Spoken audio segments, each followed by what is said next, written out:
Hello everyone. तो आप सभी का स्वागत है अपने यूट्यूब चैनल पे। जैसा कि आप सभी को पता है, हम जो सीरीज चला रहे हैं इसमें हम यूपी पीसीएस के ईयर वाइज जो हैं आपके पीवाईक्यू कवर कर रहे हैं। और हम जो आज कर रहे हैं वो आपका यूपी पीसीएस 2023 का प्रीलिम्स का पेपर को यहाँ पर सॉल्व करेंगे। देखो, आपको बता दें, उससे पहले आप क्लास शुरू करें तो आपको बता दें, जो भी हम पेपर सॉल्व कराएंगे वो आपका 3 पार्ट्स में आएगा। ठीक है, पार्ट 1, पार्ट 2, पार्ट 3। हर पार्ट में आपके 50-50 क्वेश्चन रहेंगे। जैसा आपको पता है, टोटल आपके 150 क्वेश्चन आते हैं। तो हमने जो है सारे क्वेश्चंस को एक ही क्लास में ना करा के उनको हमने 3 पार्ट्स में डिवाइड कर दिया है। तो मैंने पार्ट 1 आपका कंप्लीट करा दिया है। ठीक है, इसको आप जाकर मेरे यूट्यूब चैनल पर देख सकते हैं। आज का जो हमारा पार्ट 2 है, तो इसमें हम आपके टोटल 50 क्वेश्चंस कवर करेंगे। उसके बाद हम 2016 से लेकर 2025 तक जितने भी क्वेश्चंस हुए हैं उन सभी को हम यहाँ पर सॉल्व करेंगे। तो चलेगा, देखो, मेरे पार्ट 2 है जिसमें हम टोटल आपके 50 क्वेश्चंस को कवर करेंगे और 2023 का प्रीलिम्स पेपर है। इसकी अगर आपको देखो पीडीएफ चाहिए तो पीडीएफ के लिए आप लोग टेलीग्राम को ज्वाइन कर लें। टेलीग्राम का जो लिंक है वो हमने आपको डिस्क्रिप्शन में दे दिया है। चलेगा, बढ़ते हैं अपने क्वेश्चंस की ओर। क्वेश्चन कह रहा है कि पोषक स्तर बनते हैं। तो पहला ऑप्शन दे रखा है खाद्य श्रृंखला में जीवों के संबद्ध होने पर, और दूसरा ऑप्शन दे रखा है केवल जंतुओं से, तीसरा ऑप्शन दे रखा है केवल मांसाहारी जंतुओं से, और चौथा ऑप्शन दे रखा है केवल पौधों से। तो देखो, जो पोषक स्तर बनते हैं वो आपके बनते हैं खाद्य श्रृंखला में। ठीक है, और ये खाद्य श्रृंखला में जीवों के संबद्ध होने से। देखो, आपको बता दें, यहाँ पर बात करेंगे तो देखो, सुपोषी उत्पादक होते हैं। इसमें हम जो बात सुपोषी उत्पादक मतलब जो स्वयं ही अपना भोजन जो है बनाते हैं, तो हम बोल सकते हैं जिसमें हरे पेड़ पौधे आते हैं। उसके बाद आते हैं प्राथमिक उपभोक्ता, फिर द्वितीयक, फिर सर्वाहारी। ठीक है, देखो होता क्या है ना, ये जो है खाद्य श्रृंखला है उसमें जो है ऊर्जा प्रवाह और जीवों के जो संबंध है उनको यहाँ पर दर्शाया गया है। ठीक है, तो यहाँ पर हम इसके माध्यम से समझ सकते हैं। ठीक है, देखो, उत्पादक मतलब सुपोषक जो होते हैं हरे पेड़ पौधे होते हैं, इनमें 100% ऊर्जा होती है, और ये जो है ये आपके सूर्य की रोशनी से जो है अपना भोजन बनाते हैं, और इनकी सबसे ज़्यादा आपको जनसंख्या देखने को मिलेगी।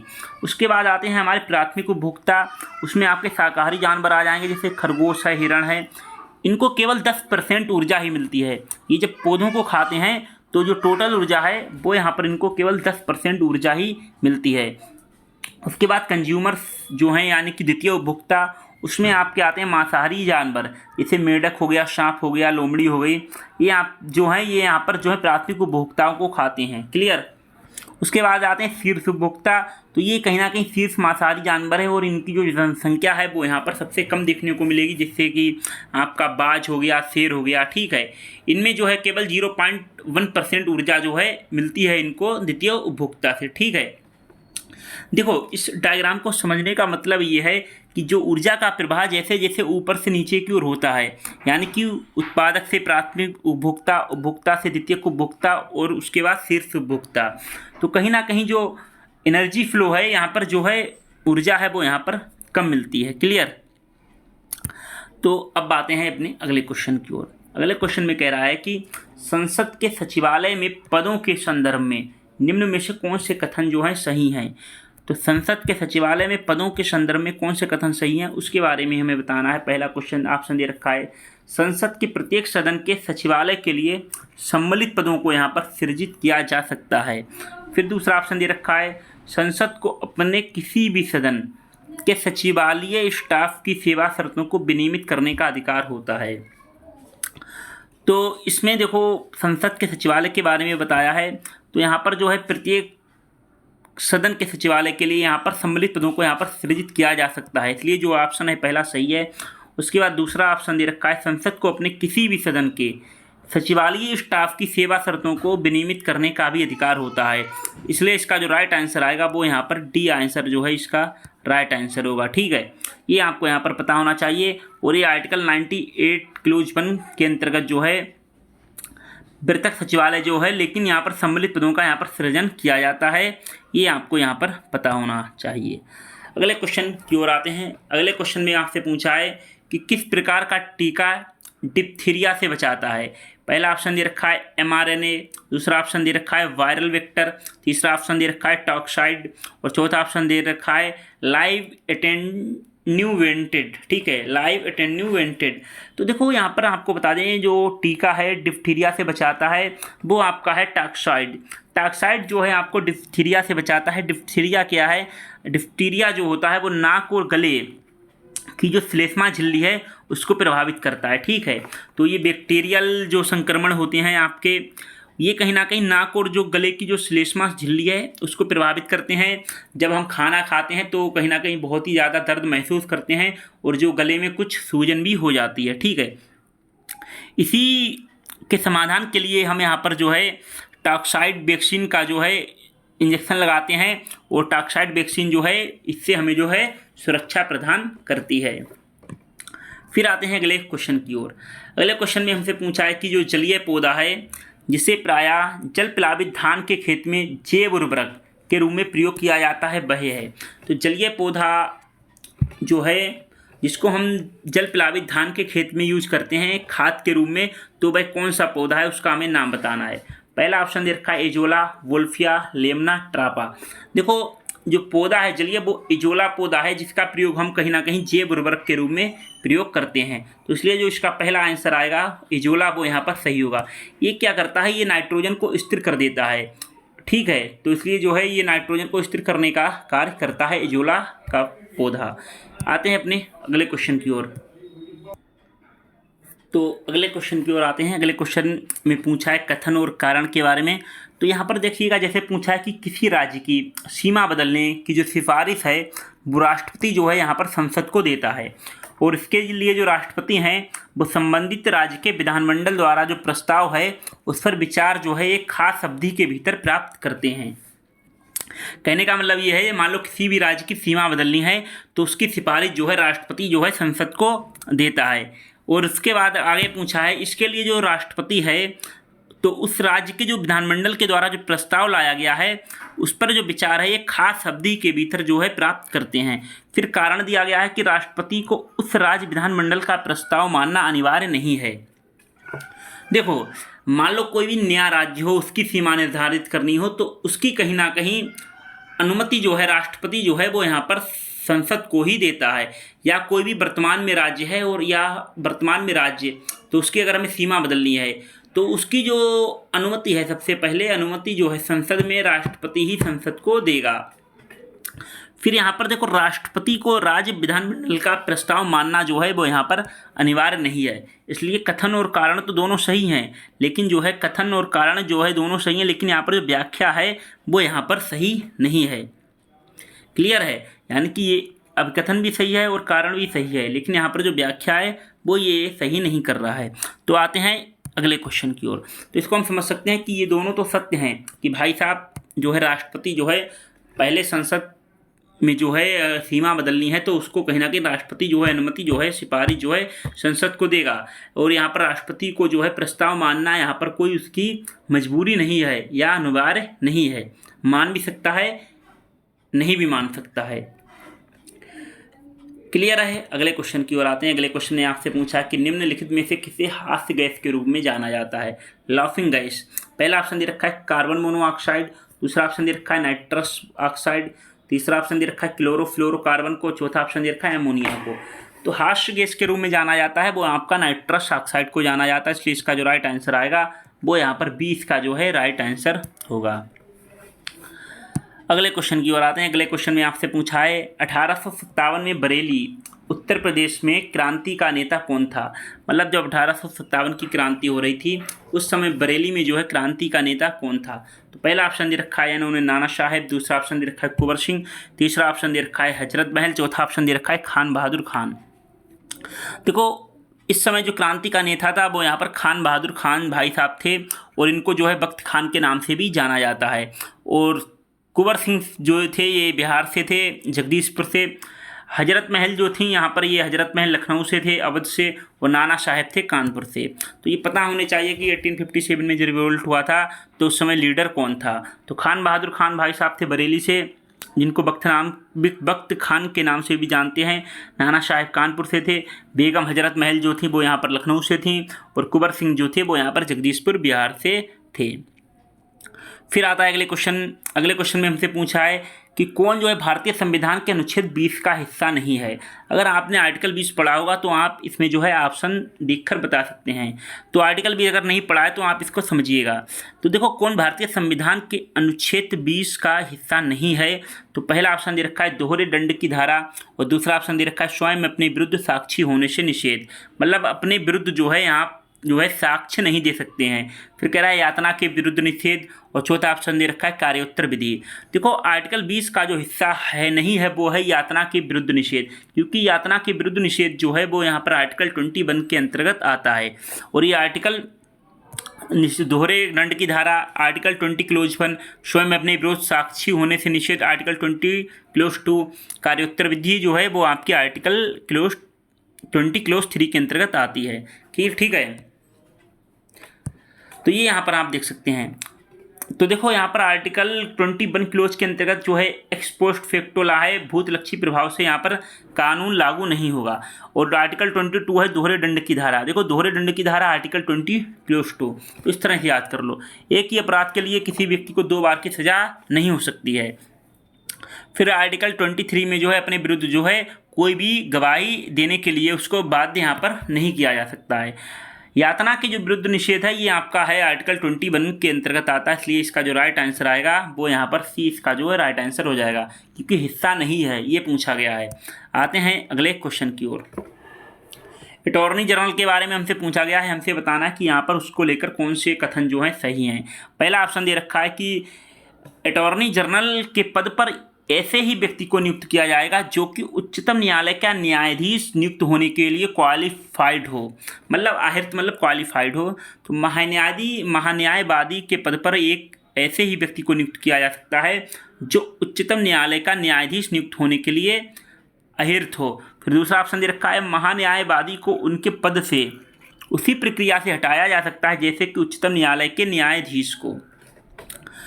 तो देखो यहाँ पर क्या आंसर सही होगा, वो होगा आपका ए ऑप्शन, मतलब कि डी जो है केवल एक। क्यों होगा, क्योंकि यहाँ पर नियुक्ति तो होगी, वो उच्चतम न्यायालय के न्यायाधीश होने की जो प्रक्रिया है या जो यहाँ पर योग्यता चाहिए होगी वो होनी चाहिए, तो वो तो सही है। लेकिन उसको अगर हमें हटाना पड़ेगा तो उसको जो है उस प्रक्रिया से नहीं हटाया जाएगा जैसे कि उच्चतम न्यायालय के न्यायाधीश को हटाया जाता है। तो इसलिए दूसरा ऑप्शन गलत है, इसलिए जो राइट आंसर आएगा वो यहाँ पर डी हो जाएगा।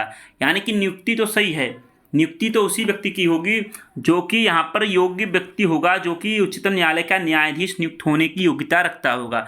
लेकिन अगर उसको हटाने की बात करेंगे तो यहाँ पर महान न्यायवादी को हटाने की कोई भी प्रक्रिया जो है हमारे संविधान में नहीं है। आते हैं अपने अगले क्वेश्चन की ओर। पॉपुलेशन स्टेबिलिटी के बारे में पूछा है, तो इसका जो लक्ष्य निर्धारित किया गया था वो किस वर्ष तक निर्धारित किया गया था।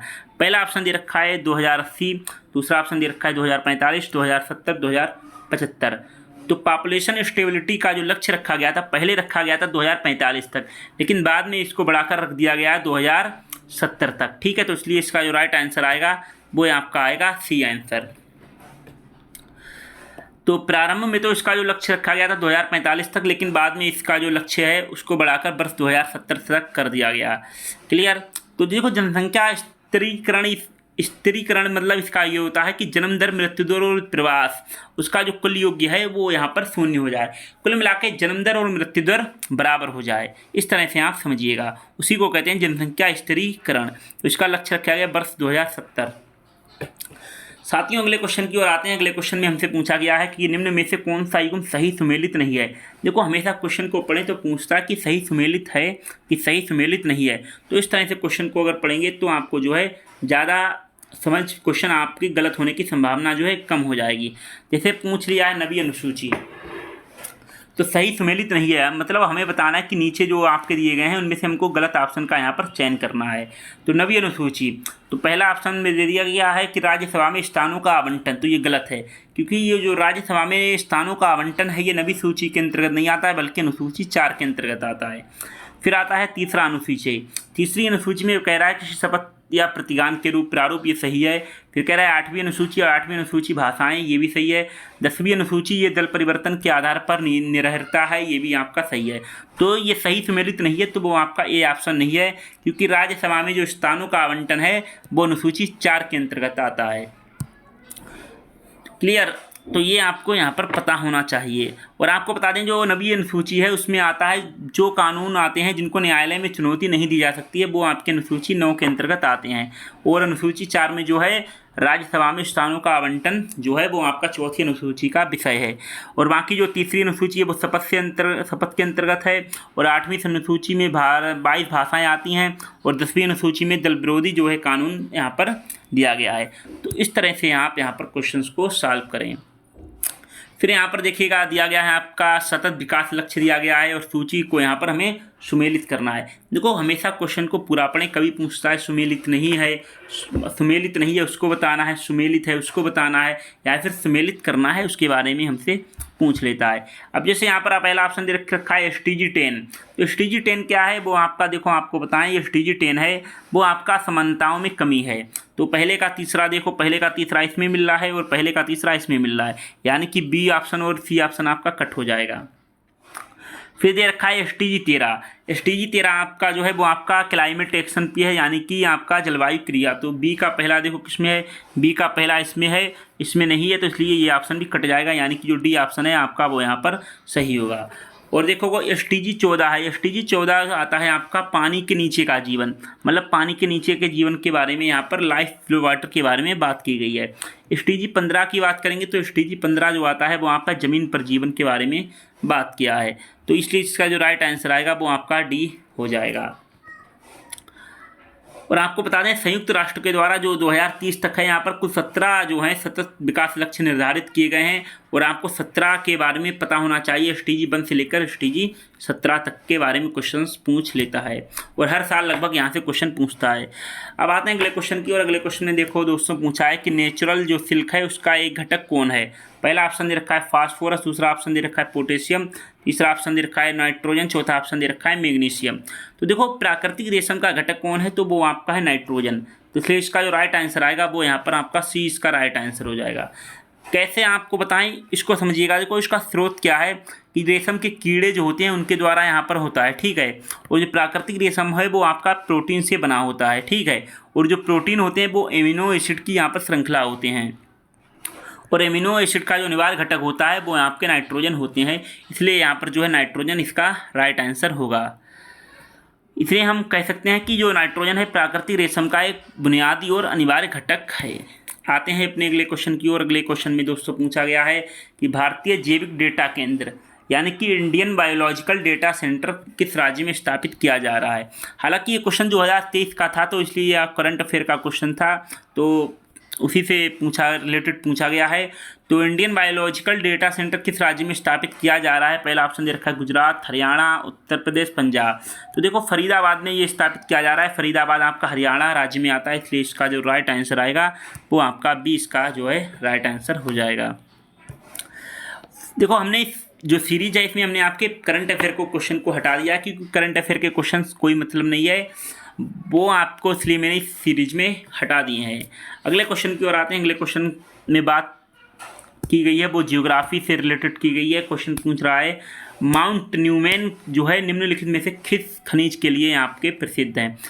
माउंट न्यूमैन जो है निम्न में से किस खनिज के लिए प्रसिद्ध है। पहला ऑप्शन दे रखा है तांबा, मैग्नीज, लौह अयस्क, बॉक्साइट।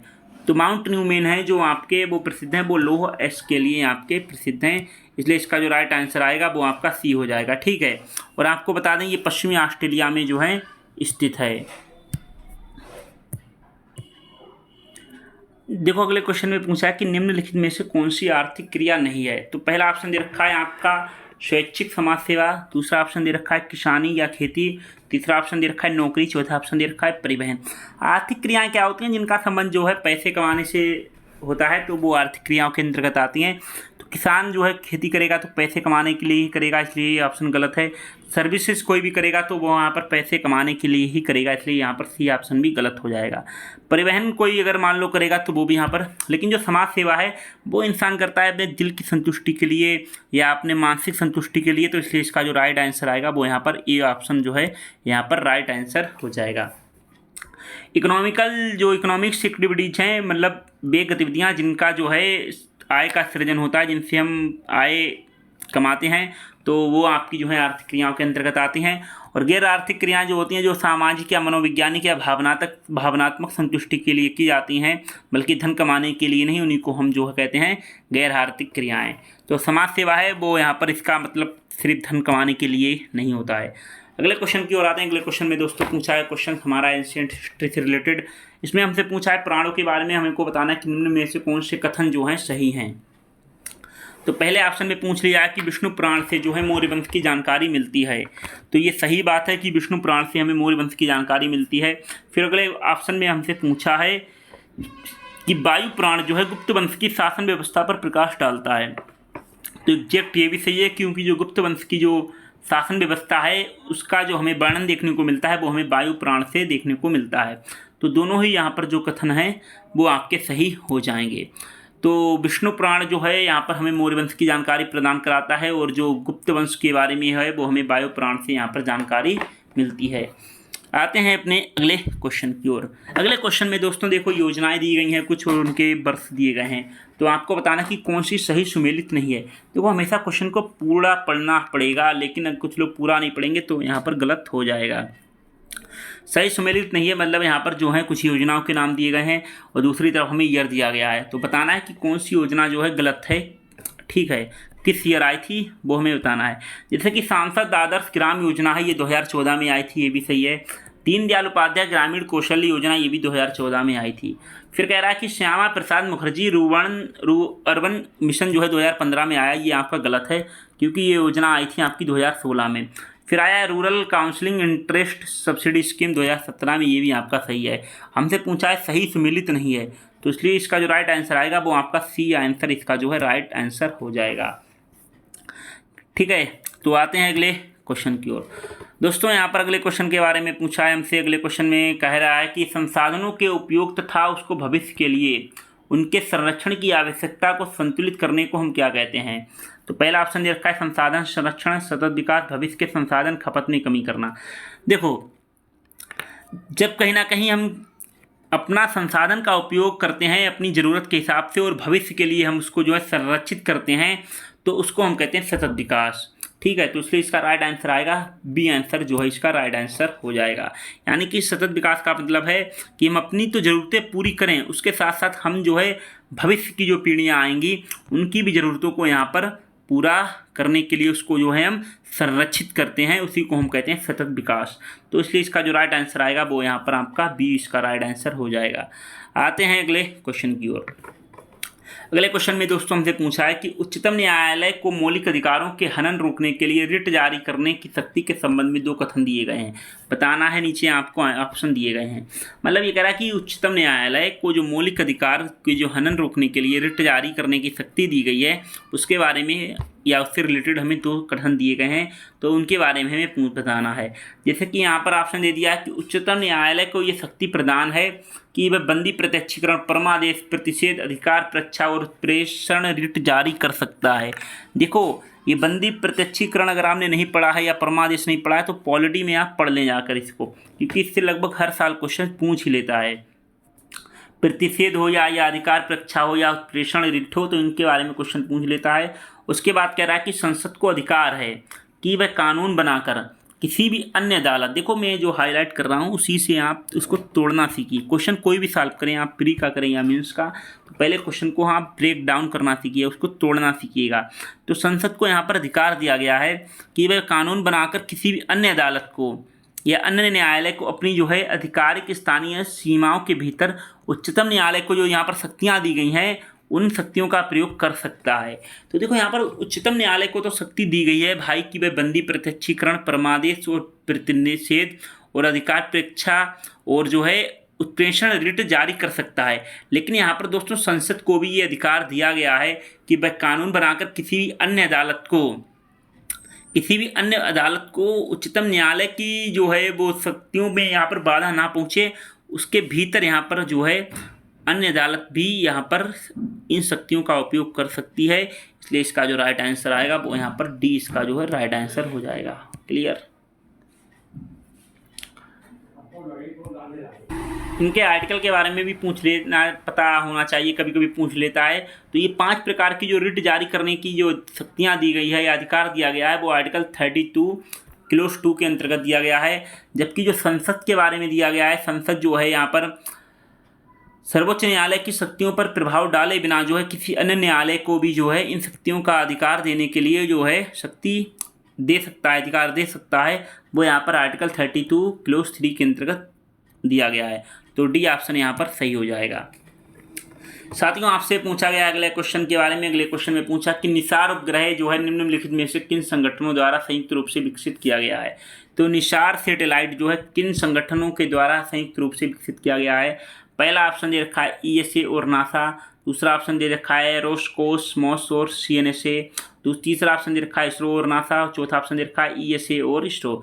देखो निसार जो सैटेलाइट है वो यहाँ पर कि इसको देखो निसार के बारे में बात करेंगे तो नासा और इसरो, तो एन से हो जाएगा नासा, आई से आएगा इसरो, तो इसलिए इसका जो राइट आंसर है वो आपका यहाँ पर सी आंसर इसका जो है राइट आएगा।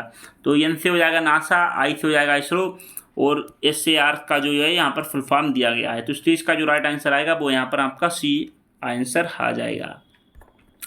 निसार का कार्य क्या है, इसका जो फंक्शंस है या कार्य है, ये यहाँ पर देखो पूरे 12 दिन में क्या है ग्लोब का नक्शा तैयार करेगा पूरे ग्लोब का, और जलवायु परिवर्तन और जो बर्फ़ के द्रव्यमान और जितनी भी प्राकृतिक जो आपदाएं हैं, नेचुरल जो डिजास्टर है, उनका यहाँ पर डेटा प्रदान करेगा। फिर आते हैं अगले क्वेश्चन की, और अगले क्वेश्चन में दोस्तों आपसे पूछा कि कौन सा कथन जो है यहाँ पर सही है। पहला ऑप्शन दे रखा है कि रामगंगा जो नदी है भाई साहब वो कन्नौज के पास गंगा नदी में मिलती है, मतलब रामगंगा जो नदी है वो कन्नौज में जो है गंगा नदी में मिलती है। तो दूसरा ऑप्शन दे रखा है बेतवा नदी प्रयागराज के पास यमुना नदी में मिलती है, तो ये गलत हो जाएगा क्योंकि भैया बेतवा नदी जो है प्रयागराज के पास यमुना नदी में नहीं मिलती है, क्योंकि प्रयागराज में 3 नदियाँ मिलती हैं, गंगा यमुना सरस्वती। इसमें सरस्वती नदी जो है विलुप्त नदी है जो हमें दिखाई नहीं देती है, तो इसलिए जो इसका आंसर है वो यहाँ पर गलत हो जाएगा। और जो आपका राइट आंसर आएगा वो यहाँ पर केवल एक जो है यहाँ पर राइट आंसर आएगा। यमुना नदी जो मिलती है वो आपकी बेतवा जो नदी है यमुना नदी में हमीरपुर में मिलती है, ना कि प्रयागराज में। क्लियर। तो बेतवा नदी जो है प्रयागराज के पास नहीं बल्कि हमीरपुर के पास यमुना नदी में मिलती है। फिर क्वेश्चन पूछा गया है प्राचीन भारत से रिलेटेड। प्राचीन भारत में पूछा गया है कि जो भारत पर आक्रमण हुए थे उनके बारे में हमें बताना है कि कौन सा जो है सही कालक्रम है, यानी पहले यूनानी आए, कुषाण आए, शक आए। ये गलत है क्योंकि पहले यूनानी आए थे, उसके बाद शक आए थे, फिर आपके कुषाण आए थे। तो यूनानी, शक, कुषाण, इसलिए इसका राइट आंसर आएगा वो आपका सी आंसर इसका जो है राइट आंसर हो जाएगा। तो जो विदेशी आक्रमण हुए थे उनका जो सही क्रम है वो आप यहाँ पर देख सकते हैं। आते हैं फिर अगले क्वेश्चन की ओर। दोस्तों अगले क्वेश्चन में हमसे पूछा है कि निम्न में से किस अधिनियम के द्वारा 120 सदस्यों वाले चेंबर ऑफ प्रिंसेस की जो है व्यवस्था की गई थी। किस अधिनियम के द्वारा 120 मेंबर्स वाले चेंबर ऑफ प्रिंसेस की स्थापना की गई थी। पहला ऑप्शन दे रखा है 1853 का चार्टर एक्ट, दूसरा ऑप्शन दे रखा है 1919 का अधिनियम, तीसरा ऑप्शन दे रखा है 1909 का अधिनियम, चौथा ऑप्शन दे रखा है 1793 का अधिनियम। तो देखो चेंबर ऑफ प्रिंसेस की जो व्यवस्था की गई थी वो यहाँ पर 1919 के अधिनियम की द्वारा की गई थी। तो इसलिए इसका जो राइट आंसर आएगा वो यहाँ पर बी इसका जो है राइट आंसर होगा, और इसमें टोटल आपके 120 सदस्य थे। फिर आता है अगला क्वेश्चन, इसमें कह रहा है कि निम्न में से कौन सा हार्मोन जो है अग्नाशय के लेगरहेंस के आइलेट की बीटा सेल के द्वारा स्रावित होता है। पहला ऑप्शन दे रखा है ग्लूकागन, एड्रेनालिन, इंसुलिन, एल्डोस्टेरोन। तो देखो यहाँ पर जो बीटा सेल के द्वारा स्रावित होता है वो यहाँ पर होता है इंसुलिन। ठीक है, इंसुलिन जो हार्मोन है वो यहाँ पर अग्नाशय के जो है बीटा सेल के द्वारा स्रावित होता है, इसलिए इसका जो राइट आंसर आएगा वो आपका सी आएगा। ठीक है, तो अग्नाशय के लेगरहेंस के आइलेट की बीटा कोशिकाओं के द्वारा जो इंसुलिन हार्मोन है वो यहाँ पर आपका स्रावित होता है। फिर आपसे पूछा है अगले क्वेश्चन में कि निम्नलिखित में से कौन सा तत्व नोबल गैस नहीं है। निम्नलिखित में से कौन सा तत्व जो है वो नोबल गैस नहीं है। पहला ऑप्शन दे रखा है आर्गन, दूसरा ऑप्शन दे रखा है क्रिप्टन, रेडान, एक्टिनियम।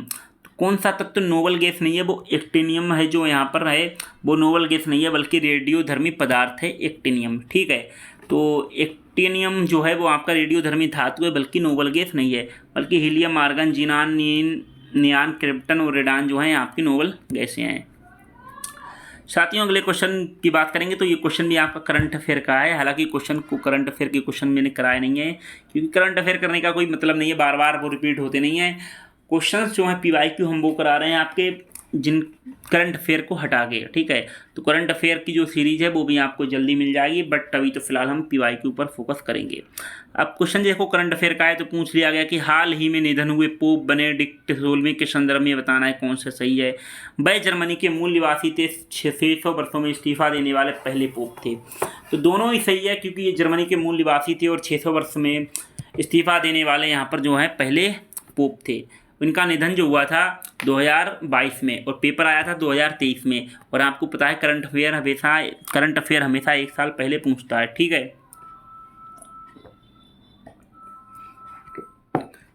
आते हैं अगले क्वेश्चन की ओर।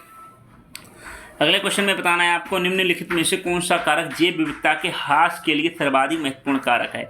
मतलब जैव विविधता के ह्रास के लिए सर्वाधिक महत्वपूर्ण कारक कौन सा है। पहला ऑप्शन दे रखा है कीट नियंत्रण, दूसरा ऑप्शन दे रखा है प्रभक्षियों पर नियंत्रण, और तीसरा ऑप्शन दे रखा है आनुवांशिक आत्मसात्कारण, और चौथा ऑप्शन दे रखा है प्राकृतिक बास का निवास। देखो जैव विविधता के लिए अगर आपको पता है तो ये तो कोई भी बता देगा। तो सबसे ज़्यादा महत्वपूर्ण कारक है वो आपका प्राकृतिक बास का निवास, ठीक है। देखो यहाँ पर क्या होगा, प्राकृतिक बास का निवास होगा तो यहाँ पर क्या है, प्रजातियों में बहुत ही ज़्यादा तेज़ी से कमी आएगी और उसके साथ साथ संसाधनों का जो है यहाँ पर अत्यधिक दोहन होने लगेगा। फिर साथियों अगले क्वेश्चन की ओर आते हैं। अगले क्वेश्चन में आपसे पूछा गया है कि पौधों में जो जाइलम है वो आपको परिवहन के लिए जिम्मेदार होता है।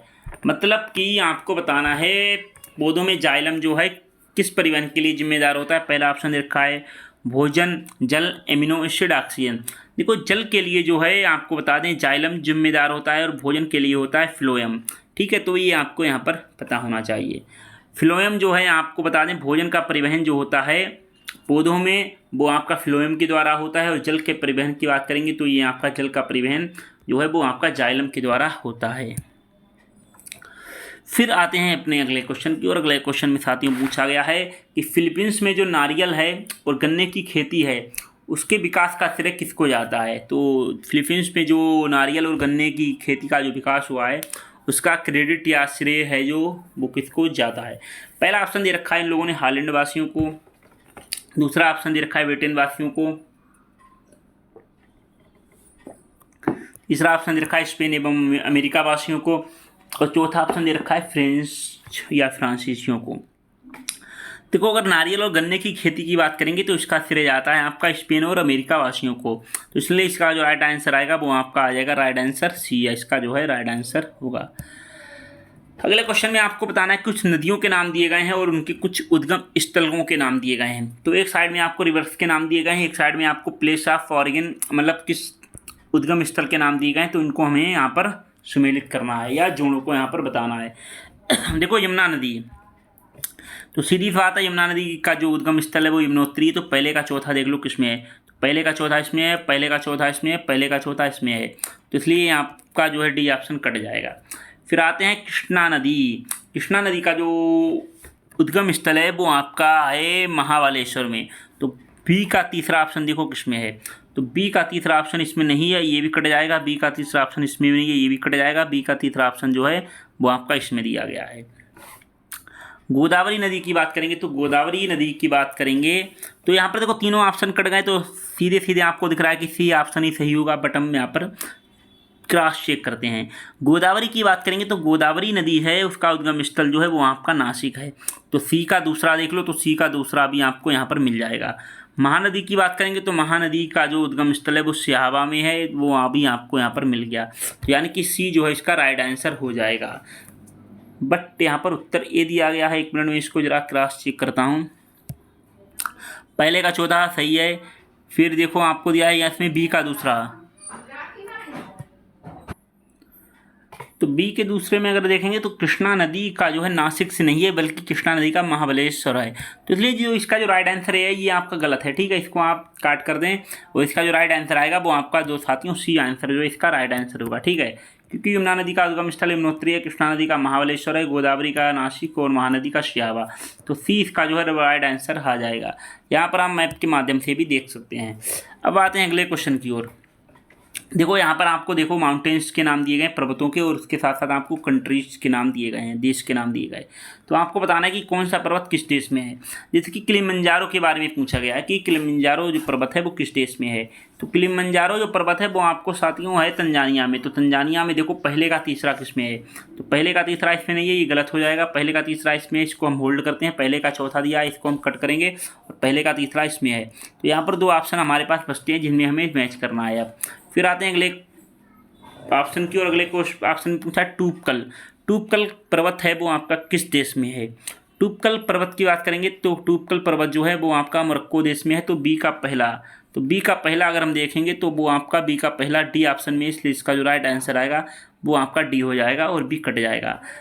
लेकिन हमने अभी बता दिया, लेकिन हमें आपको ये नाम पता होना चाहिए कि कौन सा पर्वत किस देश में है। जैसे स्टेनली है, स्टेनली का भी आपको पर्वत पता होना चाहिए किस देश में। तो स्टेनली जो है आपका वो आपका युगांडा में है, और हांगर जो पर्वत है वो आपका अल्जीरिया में है। तो इसलिए इसको जो है आपको पता होना चाहिए। तो किलिमंजारो तंजानिया में है, ये आप देख सकते हैं, और टूपकल मोरक्को में है, ये भी आप देख सकते हैं। स्टेनली युगांडा में है, ये भी आप देख सकते हैं, और आप हांगर जो है अल्जीरिया में, ये भी आप देख सकते हैं। तो इसलिए इसका जो राइट आंसर आएगा वो आपका आएगा डी आंसर, इसका राइट आंसर होगा। फिर साथियों देखो यहाँ पर क्वेश्चन को पढ़े प्रॉपर, इसमें तो हमने हाईलाइट कर दिया है। देखो यहाँ पर पूछ लिया कि सही सम्मिलित नहीं है, तो मतलब कौन से जो है ऑप्शन यहाँ पर गलत है। तो हमें यहाँ पर बताना है कि गलत ऑप्शन कौन सा है, नॉट करेक्ट, यानी कि जो सही नहीं है उसको हमें बताना है। माराकाइबो जो है वेनेजुएला में है, तो यहाँ पर देखो माराकाइबो वेनेजुएला में, ये भी सही है। मिशिगन झील है वो भी आपकी अमेरिका में है, ये भी सही है, यूएसए में। ओनेगा झील कनाडा में नहीं है, ये गलत है। और बेकाल झील रूस में, ये भी सही है। देखो ओनेगा झील जो है वो आपकी कनाडा में नहीं होकर वो ओनेगा झील आपकी है वो आपकी रूस में है, इसलिए इसका जो राइट आंसर आएगा वो आपका सी राइट आंसर हो जाएगा। ठीक है, तो ये आपकी रसिया में स्थित है। अगले क्वेश्चन में आते हैं। अगले क्वेश्चन में दोस्तों हमसे पूछ लिया है क्वेश्चन में कि from dependence to self reliance पुस्तक के लेखक कौन है। तो from dependence to self reliance पुस्तक के लेखक कौन है वो आपको बताना है। पहला ऑप्शन दे रखा है वाई वेणुगोपाल रेड्डी, विमल जालान, सी रंगराजन, और चौथा ऑप्शन दे रखा है रघुराम राजन। तो from dependence to self reliance के जो पुस्तक के लेखक हैं वो आपके विमल जालान भाई साहब हैं। ये क्वेश्चन पूछता है हर साल क्वेश्चन में, मतलब किस पुस्तक के लेखक कौन है। तो बी आंसर इसका जो है वो यहाँ पर राइट आंसर हो जाएगा।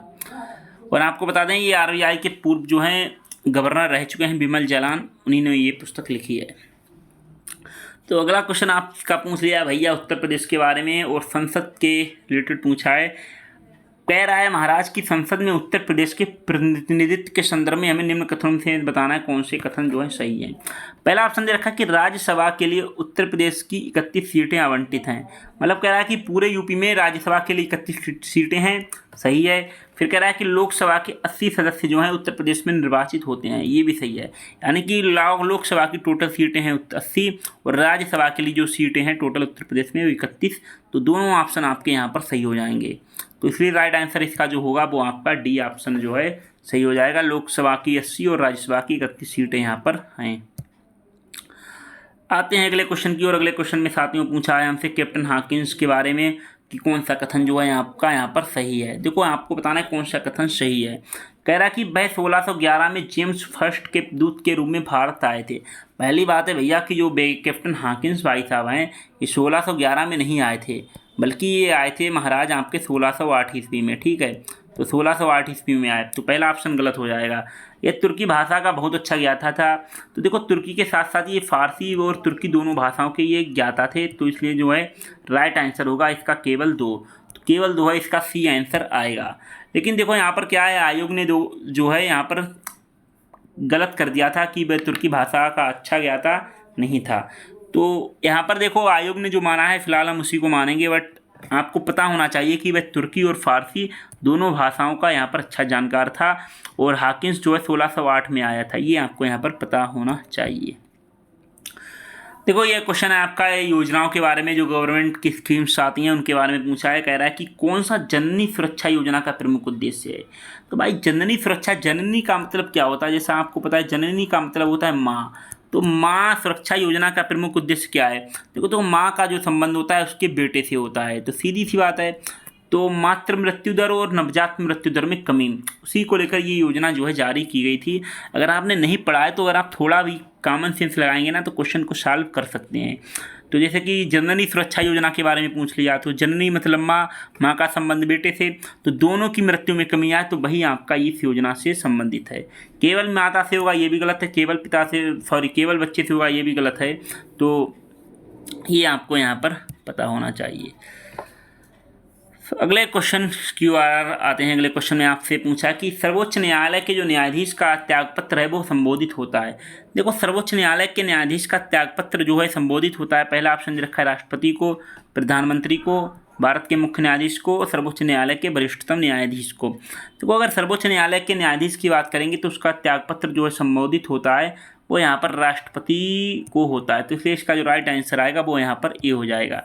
देखो, अगर हम बात करेंगे त्यागपत्र की या नियुक्ति की, तो ये दोनों यहाँ पे राष्ट्रपति के द्वारा ही की जाती है। आते हैं अपने अगले क्वेश्चन की ओर। दोस्तों, अगले क्वेश्चन में पूछा है कि संघ वित्त आयोग के संदर्भ में हमें बताना है कि कौन कौन से कथन जो हैं वो यहाँ पर सही है। पहला कह रहा है कि वित्त आयोग में एक अध्यक्ष, ये सही है, एक अध्यक्ष और 6 सदस्य होते हैं, ये गलत है क्योंकि अध्यक्ष तो एक होता है लेकिन मेंबर्स जो होते हैं वो आपके 4 मेंबर्स होते हैं। फिर कह रहा है कि यह अपना प्रतिवेदन या रिपोर्ट है वो नीति आयोग को प्रस्तुत करता है, ये भी गलत है, यानी कि दोनों ऑप्शन आपके गलत हो जाएंगे, ना तो एक ना ही दो, क्योंकि वित्त आयोग में एक अध्यक्ष होता है और 4 सदस्य होते हैं और ये अपनी रिपोर्ट नीति आयोग को यहाँ पर प्रस्तुत नहीं करता है, बल्कि ये अपनी रिपोर्ट जो है भारत के प्रेसिडेंट को यहाँ पर सौंपता है। और इसमें आपको बता दें कुल 5 सदस्य होते हैं, एक अध्यक्ष होता है और यहाँ पर 4 सदस्य होते हैं। फिर अगले क्वेश्चन में आपसे पूछा कि भारत के किस भाग में हांगुल नाम का हिरण पाया जाता है। तो भारत के किस भाग या राज्य में हांगुल नाम का हिरण पाया जाता है? पहला आपको बता दें असम, दूसरा ऑप्शन जम्मू और कश्मीर में, तीसरा ऑप्शन राजस्थान में, चौथा ऑप्शन केरल में। तो हांगुल नाम का जो हिरण पाया जाता है वो यहाँ पर जम्मू कश्मीर में पाया जाता है। और आपको बता दें ये जम्मू कश्मीर का राजकीय पशु भी है, ठीक है। तो जम्मू कश्मीर का अगर राजकीय पशु पूछ लेता है तो वो हांगुल नाम का हिरण ही है। तो इसलिए इसका जो राइट आंसर आएगा वो यहाँ पर बी आंसर हो जाएगा। और आपको बता दें इसका जो दूसरा नाम है कश्मीर स्टिंग, उसके नाम से भी इसको जाना जाता है। और ये जो है जम्मू और कश्मीर का जो है राजकीय पशु भी है।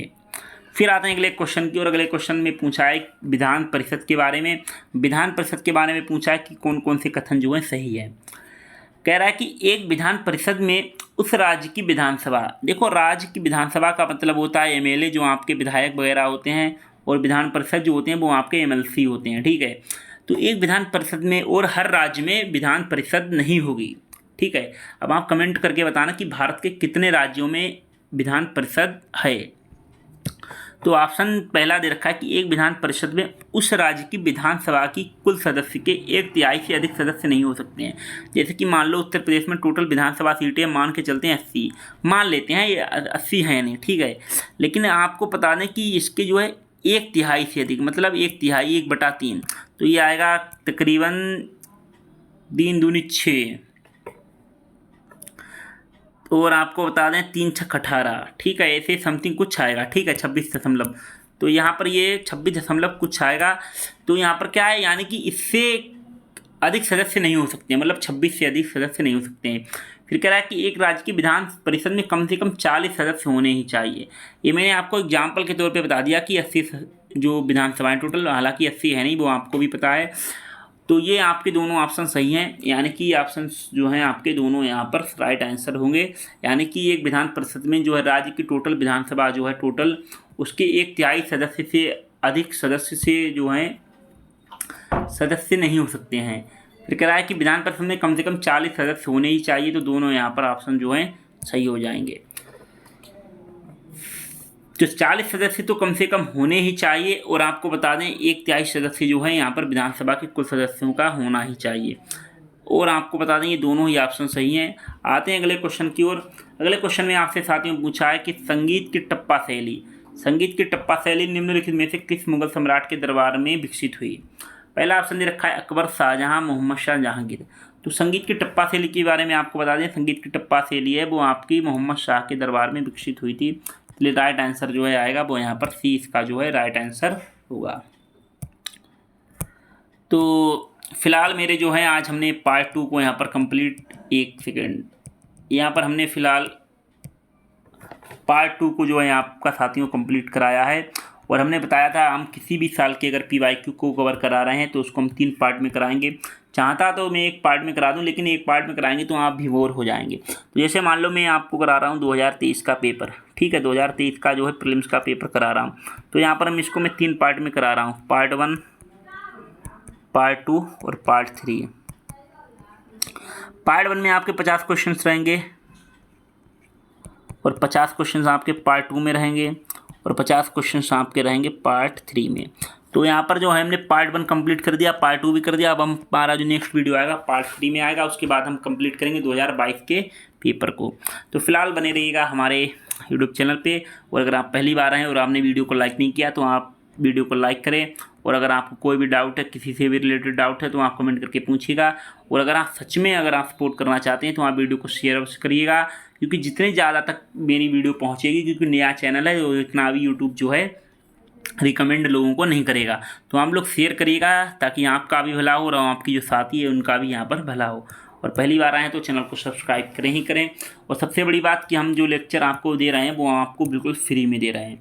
तो मैंने जैसा कि बताया था कि बिल्कुल फ्री में आपको वीडियो लेक्चर तो मिलेगा ही मिलेगा, उसके साथ साथ कई आपको यूट्यूब पर मिल जाएंगे जो आपको PDF फ्री में नहीं देते हैं। लेकिन हमने जैसे आपको वादा किया था स्टार्टिंग में, हम आपको फ्री में ही PDF भी देंगे। तो मतलब फ्री में आपको जो है PDF भी मिलेगा और आपको जो है फ्री में आपको वीडियो लेक्चर भी मिलेगा। तो इसलिए आप लोग जो है चैनल पर बने रहें और सपोर्ट बनाते रहें। मिलते हैं नेक्स्ट वीडियो में। बाय बाय, टेक केयर, जय हिंद।